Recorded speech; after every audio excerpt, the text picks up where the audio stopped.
స్టేడియంలో రహస్య ప్రియుడితో మహేష్ హీరోయిన్.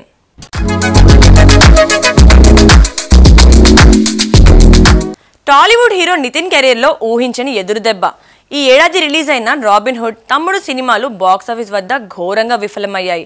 భారీ బడ్జెట్తో రూపొందిన ఈ చిత్రాలు నిరాశపరిచాయి.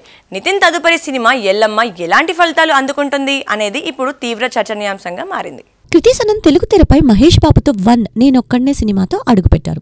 సినిమా విజయం సాధించకపోయినా బాలీవుడ్లో హీరో పంతికు ఆమెకు బ్రేక్ దక్కనుంది. ఈ చిత్రం విజయంతో హిందీలో వరుస విజయాలు అందుకున్నారు. నాగచైతన్యతో దోచే సినిమా బాక్సాఫీస్ వద్ద నిరాశపరిచిన ఆమె బాలీవుడ్లో బరేలీకి, బర్ఫీ, లుకా చుప్పి వంటి హిట్స్తో స్టార్గా ఎదిగారు. 2023లో ప్రభాస్తో ఆదిపురుష్ ద్వారా తెలుగు ప్రేక్షకులను మళ్లీ పలకరించారు.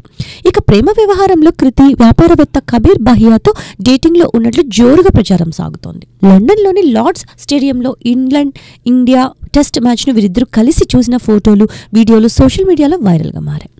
బెంగళూరులో స్నేహితుడి పెళ్లిలో కలిసిన వీరు అక్కడి నుంచి స్నేహాన్ని ప్రేమగా మార్చారట.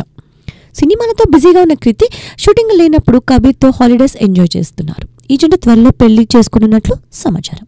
మరి కృతి దీని గురించి ఎప్పుడు ఓపెన్ అవుతుందో చూడాలి.